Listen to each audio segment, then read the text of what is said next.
Well, hello, excellent for you, having just come back from work.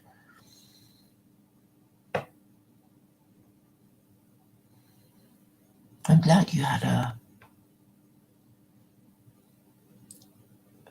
an unusually good day, I think you're saying. Well, my day's been all right, really. A few more new ideas, a few more developments. I wanted to say about secular Koranism that, well, okay, the people interested in secular Koranism are obviously not agreeing with my interpretation and my proposals. But I think that is not the end of the matter. It's actually helpful that they can see it as something that is useful to them, but obviously they want to use it in a different way to what I have in mind, and that's fine. In a way, secular Koranism is a generic idea in that, some people say it is Islam, and I'm saying, well, you don't have to. You don't have to be Muslim to support it because they already exist. The First Amendment in the Quran, chapter 2, verse 256, which says basically that no one is going to be forced into pretending they believe in Islam. And that's how I'm going. That's where I'm going. I'm not going to be, forcing anyone to convert to Islam. And I think my identity as someone who isn't Muslim is important because the fact that it keeps coming up and people keep pointing out that I must be Muslim in order, and I don't know, I'm not going to be Muslim. I don't need to be Muslim. In fact, I need to be promoting this as an agnostic so people understand what it's all about. Imagine if I were Muslim and were promoting, of course everybody would say, well, no, I'm promoting Islam and it means that I'm, going to be beheading people if they don't convert to Islam. And that is not at all the idea. So my identity as an agnostic is actually crucial in making people understand the purpose of secular Koranism. And of course, a lot of people say it's a terrible name and I should take out the Koranism bit or the secular bit. It's usually it's either one or the other. And of course, I can't change it because I need to emphasize that it is secular in the sense that you don't have to be Muslim to support it, and it will respect your right to freedom of belief, and that cannot be emphasized enough. When I think of all the people who either think I'm pushing Islam on them, or they think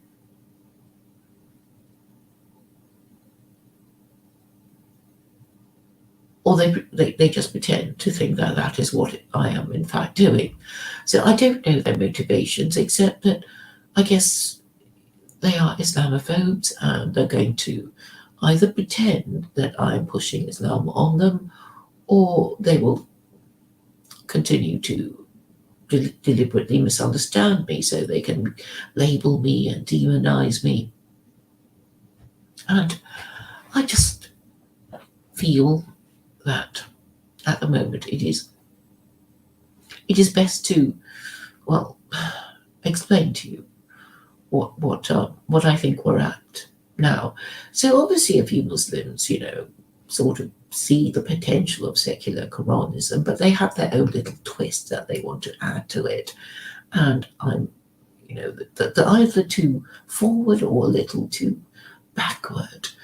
And I'm saying to them, don't worry about it. If you think somebody's sort of, too hardline or not too hardline, I'm saying it doesn't matter. What's important at this stage is we all get on this coach together and fight over the interpretation when we get to the promised land of secular Koranism.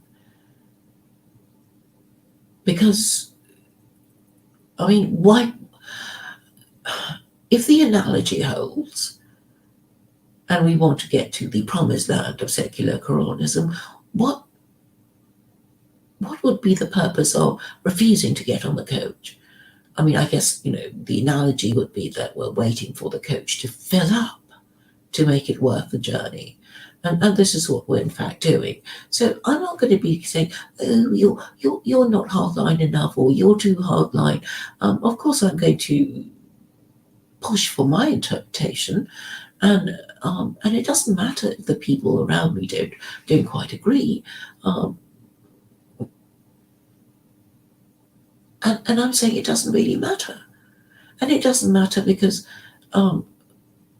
if it's a law, whether it calls itself secular or divine, if you're going to get punished for it just the same, what difference does it make? It doesn't make any difference. If according to secular law,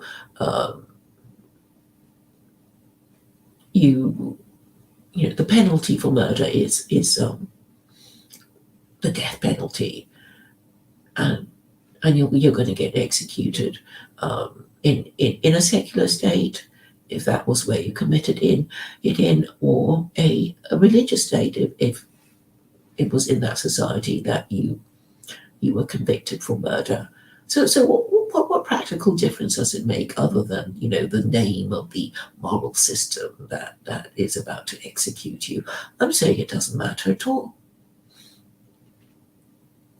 I suppose if you're an Islamophobe, you would think, oh, but I'd rather, if I'm going to be executed, I'd rather be executed by secular law.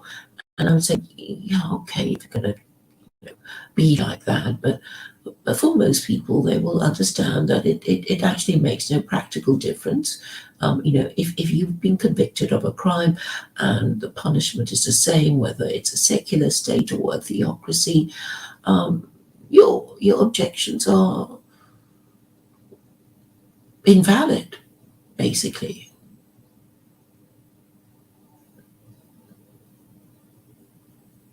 So I think I am being sensible by saying that if you're at all interested in secular Koranism because you are Muslim or a social conservative, then you shouldn't really worry about, other people. If you think, ooh, they're a bit radical, they might, want to throw gays off roofs and all that.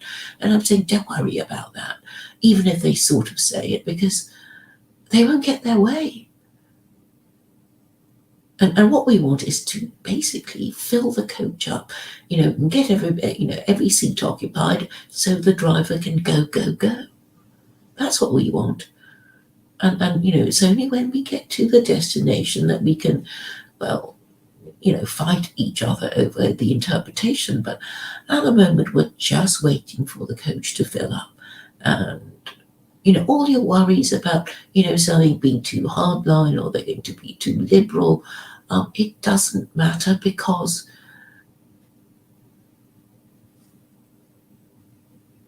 if you don't stop people, if you don't encourage people to get on the coach, then it'll never fill up and it'll never begin its journey. That is the problem. So what you want is you encourage people to embark on the coach so that it fills up and then it can drive there. It doesn't matter if they have a different interpretation, because we won't know until we get there who's going to get his or her way. And also something to bear in mind is that the passengers who get on may not live to get to the promised land in the same way that Moses didn't get. Well, he saw the promised land, but he didn't enter it. But I'm saying that the journey must be made anyway. And to say that the other passengers are not completely agreed with you is an insufficient reason for not getting on the coach. I hope I've made myself reasonably clear. Because what we want is lots of interest and lots of people getting on that coach. And even if they squabble along the way, it will generate more interest in it than me saying, "Ooh, that all these people they want to use secular Koranism, but I don't agree with their agenda or their interpretation." Then it'll never get off the ground. So I'm very happy to welcome anyone,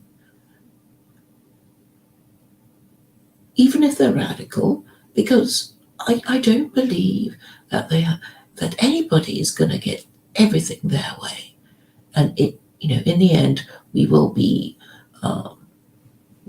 have to moderate our views and accept that we won't get everything the way we want it. But it is enough that we are heading in the general direction and doing what is necessary to get the coach started. So that's all I have to say.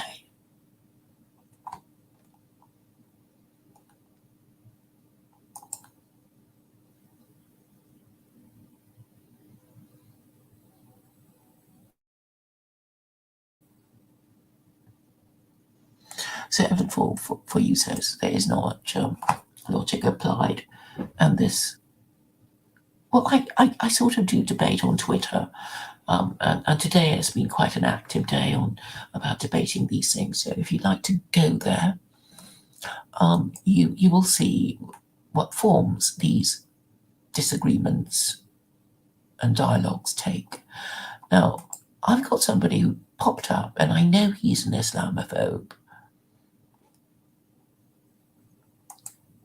And he's doing the usual Muslim rape gangs thing. And of course, they're making the category error of conflating Islam with the brown people they hate and accuse of being Muslim rape gangs.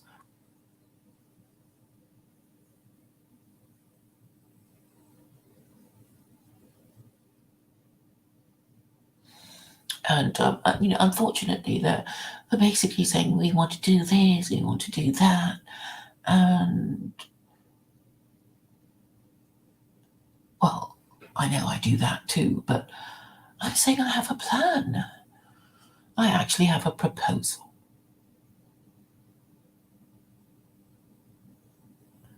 And it isn't any proposal. I am relying on the holy book of the Muslims, and it's based on a big idea, uh, and obviously a civilization changing idea, which is why so many people are up in arms about it, because they feel threatened. And I don't have a problem saying saying that it has to be a one-party theocracy, because it's just stupid.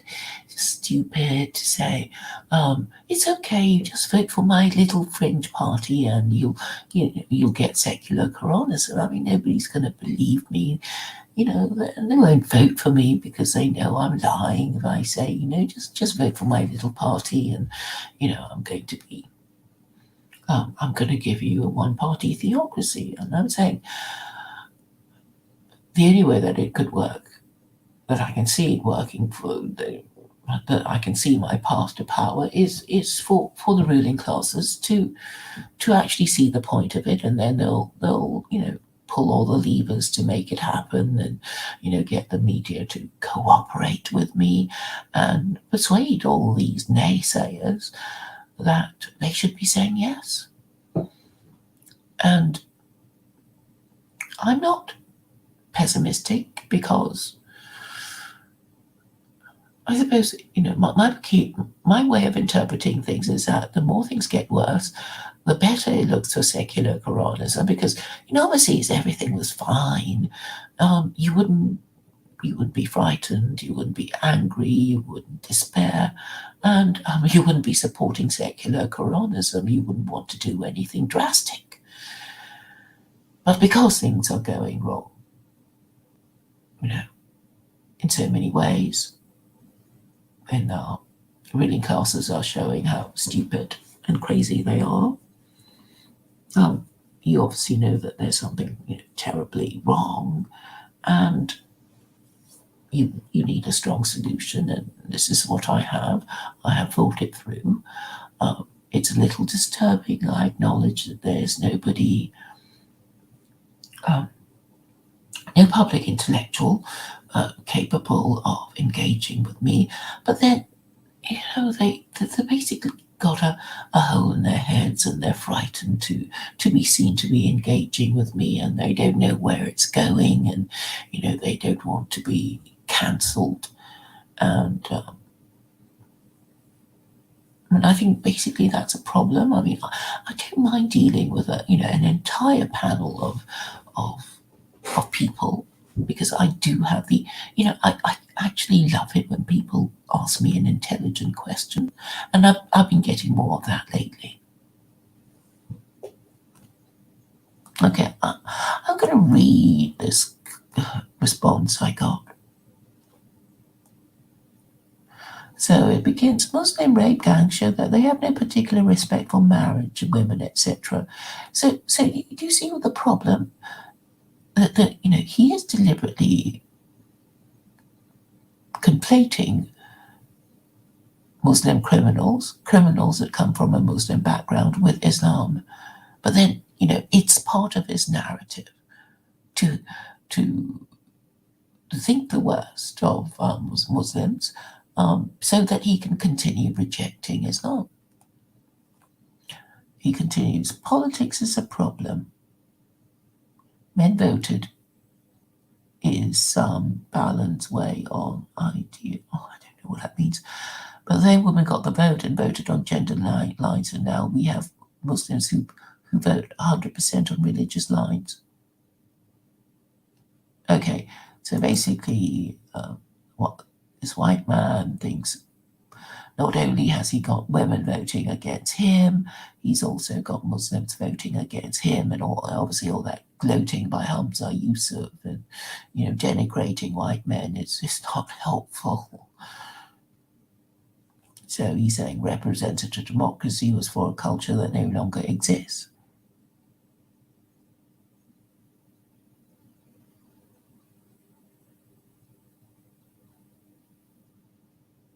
So he says rather mysteriously, we ditch Brussels now to ditch Westminster. I don't know what that means. How can you, is he planning to declare an independent state of his own? I know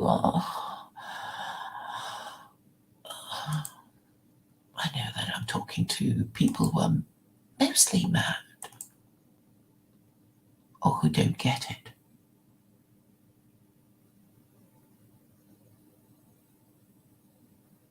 So I see Christine Ramsey.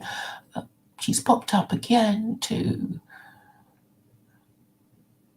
not be particularly helpful, because we're in such a bad state that literally no one is going to engage on the subject unless they're given permission to do that, and they're not going to get that. You see, the attitude towards solutions is is how dare you think you can come up with a solution? How dare you even try? And this I get from the lower orders, and I'm sure I'll get this in spades from the ruling classes, because the only solutions that they're going to entertain is solutions by their own group. In the same way that the solution of the lower orders, which is pogrom, is going to be the quote solution unquote of the lower orders. who know they can't say these things on social media without getting their accounts cancelled. So my real solution is one that is morally and intellectually respectable as well as um, practicable. I have thought it through. It would really help if I had more intelligent questions and, the usual, we're not going to engage with you because we don't want you to, well, we don't want to help. And we're too stupid to think of, difficult questions.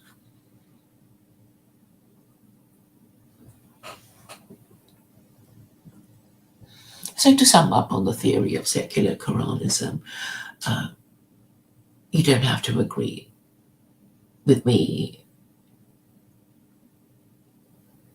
about it, about everything, about anything about secular Koranism, as long as you see some potential in having Quranic principles of governance incorporated into your legal system.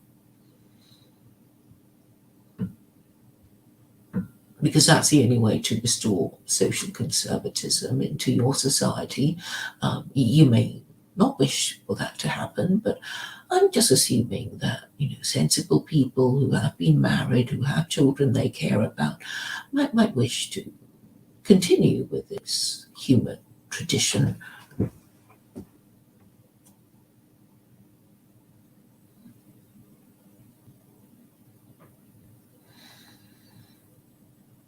So Christine Ramsey says she's a higher class than me. Quite possibly, obviously she's been here around for more generations than little old me, but she has no solution. That is a problem. She thinks it is her right to veto any solution that she doesn't. And I think there should be a proper procedure for it, that there should be a kind of, ministry of solutions, and then you present your solutions to that ministry, and that ministry gives you proper reasons about why, they're going to adopt it or why they're not going to adopt it. There must be a proper procedure for this sort of thing rather than, random people just showing their hatred. I do know that there is no central organization, especially designated to consider solutions, because the whole narrative is that nothing's wrong. We don't need any solutions. Thank you very much. And if we did need solutions, we wouldn't be looking. We would be looking to people like you. So I think I'm reasonably well known after all these years, and I'm also reasonably confident that nobody has a better solution than me, and I'm very confident that my solution has been understood and consciously or subconsciously rejected by organizations bigger than me, such as Patriotic Alternative, who are, I think, in the course of being identified as some sort of, extremist organization and will be getting into trouble. I mean, I think Mark Collett is just, using it as a kind of, milk cow to pretend that, there is some hope in getting elected in the local elections. And I'm saying, no, you're just wasting time. You really need to go to the top and ask ask why your idea can't be done. I know why it can't be done, because, well, the Americans wouldn't allow it, which is why I am, telling the Americans and the Israelis that, there is a solution to their problem, and if they adopt my solution, then the effect of it will be to cascade downwards to us, so that we will also be using the same solution. So that's all I wanted to say. Thank you very much for your time and attention.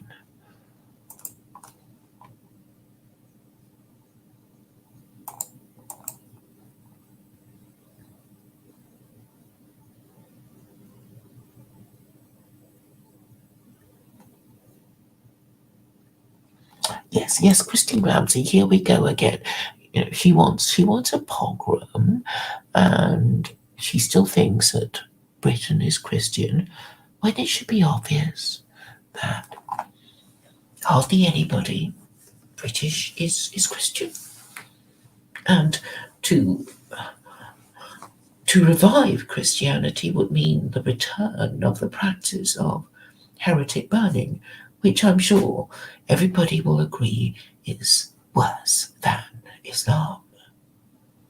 This is just something to consider, really. I mean, yes, if you think, well, we're going to make Christianity work, and then you'll just have to understand your history and acknowledge that that was really what was necessary to make Christianity work.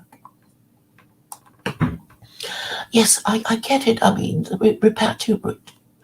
repatriation solution has been proposed by NF and the BNP, but they are no more, you see. So, and you need to be in office to do these things. And you're so not going to be in office the way things are carrying on. Or why does your government treat you so bad? I think basically it's because you're also so useless, really. They have to get labour from abroad, and yes, they get cheaper engineers, cheaper everything from abroad, and so the locals who are working class and middle class are just sort of being marginalised in their own country because their government actually prefers foreigners. I mean, a lot of the police force are actually foreign. There's actually quite a lot of non-white people in the immigration, at the Home Office, and so you've all been, well, rather subverted, and perhaps deliberately because your government has made you so useless with the welfare state. I guess they don't know what to do other than to bring in so many people that you will actually become a minority because they can't bring themselves to acknowledge that democracy is dementia and liberalism is for losers. And, but I'm saying, just fix the whole thing, fix the moral system, fix the political system, just admit that you made a mistake and then correct it.